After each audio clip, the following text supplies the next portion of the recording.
देखो, अगर तुम इस साल को जेईई मेंस का लास्ट एग्जाम बनाना चाहते हो, यानी कि इसके बाद तुम्हारा सिलेक्शन गारंटीड हो, किसी भी एनआईटी में, आईआईटी में, ट्रिपल आईटी में, जहां पर तुम जाना चाहते हो वहां पर तुम्हारा सिलेक्शन हो, इसके बाद जेईई का कोई पेपर ना देना पड़े, तो मेरी छोटी छोटी बातें इनको फॉलो कर लेना। क्योंकि इस साल जो total number of student exam देने वाले हैं वो अप्रॉक्सीमेटली 12 लाख के करीब है। 12 लाख एक बहुत बड़ा नंबर होता है, जिसके बाद उनको एनआईटी जो कि 31 एनआईटीज हैं, 26 ट्रिपल आईटी जो कि 26 हैं, 32 आपके गवर्नमेंट फंडेड टेक्निकल इंस्टीट्यूट है, वहाँ पर स्टेट गवर्नमेंट कॉलेज और प्राइवेट कॉलेज के अंदर एडमिशन मिलता है। यानी कि जो 12 लाख बच्चे एग्ज़ाम देंगे, इसके बाद भी ये आपके बहुत अच्छे अच्छे इंस्टीट्यूट हैं जहाँ पर उन्हें एग्ज़ाम एडमिशन मिल जाएगा जेईई मेंस के एग्ज़ाम के बेस पे, जेईई मेंस के मार्क्स के बेस पे। बट बच्चे क्या गलती करते हैं, इसी को ना ढीला कर लेते हैं। सबसे बड़ी गलती, इसको ढीला करना तुम्हारी सबसे बड़ी प्रॉब्लम है। क्योंकि 12 लाख बच्चों में अगर तुमने एनआईटी को एक अच्छे चूज कर लिया, एक ट्रिपल आईटी को अच्छे से चूज कर लिया, भाई तुम अच्छी कैटेगरी के अंदर आ चुके हो। क्योंकि इसके बाद भी बहुत सारे लोगों ने फोड़ा नहीं फाड़ा है भाई।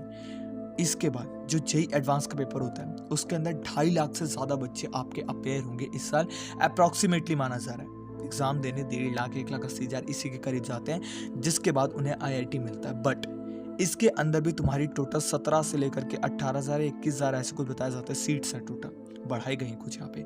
इतनी सीट्स के लिए यहाँ पे 1,80,000 बच्चा, 2.5 लाख तक बच्चा आपका जो है वो एग्जाम देंगे।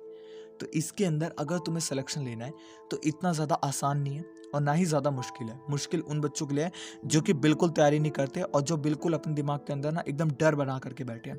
डरोगे नहीं होगा कभी सिलेक्शन। सबसे पहला डर हटा दो, क्योंकि अभी किसी का एग्जाम कंडक्ट नहीं हुआ है। तेरी क्लास का टॉपर जो इस समय फाड़ रहा है, तेरे मुंह पे एकदम बका बक बक बक बके जा रहा है टीचर के सामने, उसका भी सिलेक्शन होगा, कोई गारंटी नहीं है। हो सकता है तेरा सिलेक्शन हो।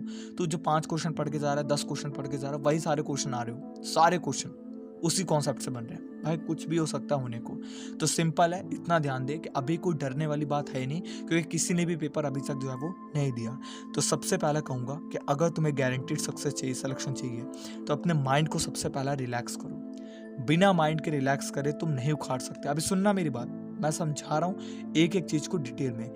ये तुम्हारा माइंड है, तुम जा रहे हो पढ़ने, यहाँ पे कोई इंस्टीट्यूट है या फिर लाइब्रेरी तुम पढ़ने जाते हो। अब तुम्हारे घर के सामने किसी ने 2 कूड़ा गिरा दिया, तुम्हारी मम्मी वहाँ पे लड़ने चलेगी या फिर कुछ ऐसी सिचुएशन होता है। सुन लो मेरी बात, मैं एग्जांपल लेकर के बता रहा हूँ। वो सिचुएशन तुमने अपने दिमाग के अंदर डाली, तुम भी गाली देने लगे अपने मन में या उस पड़ोसी को। इसके बाद जब तुम रास्ते पे जा रहे थे, 2 लड़कों की लड़ाई हो रही थी कुत्ते की तरह, एकदम भाई एकदम ऐसा लग रहा है टी शर्ट शर्ट वर्ट सब फाड़ दे, छुड़ा रहे लोग, नहीं छोड़ रहे। आप खड़े होकर के वहाँ देखे, आपके वहाँ पर एक तरीके से माइंड के अंदर कुछ ना कुछ फीड हो गया। इसके बाद जब आप कहीं गए पढ़ने, वहाँ पर जो टीचर्स है उन्होंने आपको टेस्ट दिया।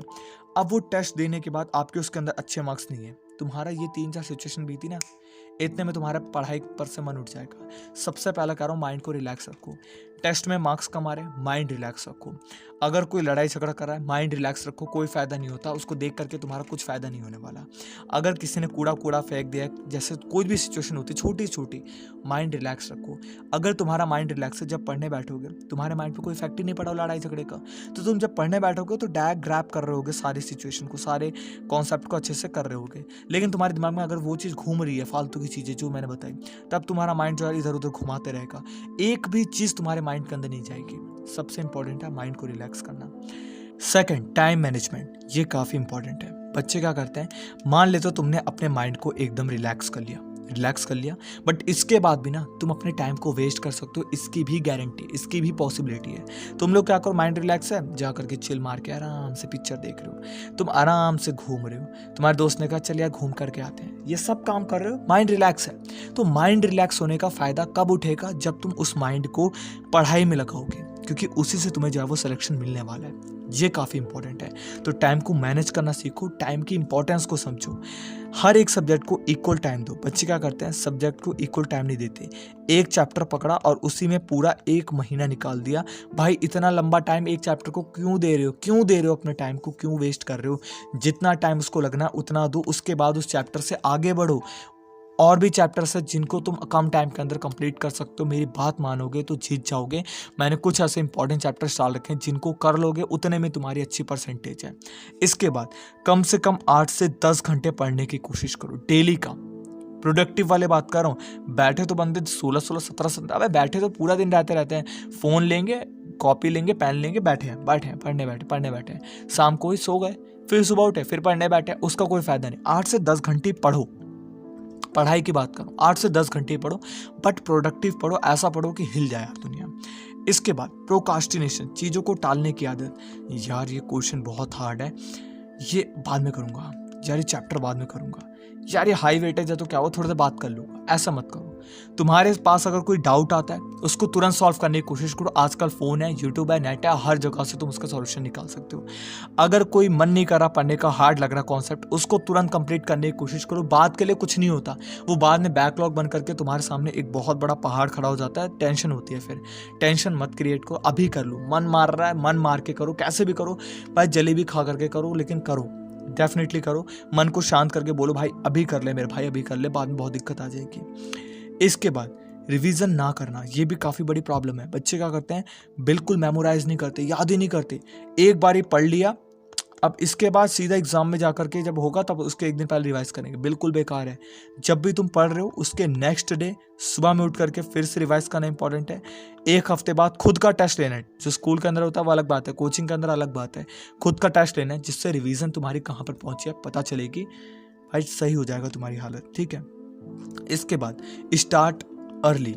अगर तुम अभी तक मॉक टेस्ट लगाना शुरू नहीं करें, प्रीवियस ईयर क्वेश्चन लगाना शुरू नहीं करें, तुमने अपने आप को नहीं देखा कि तुम्हारे कितने मार्क्स आ रहे हैं मॉक टेस्ट के अंदर, तो स्टार्ट कर दो यार, करना स्टार्ट कर दो।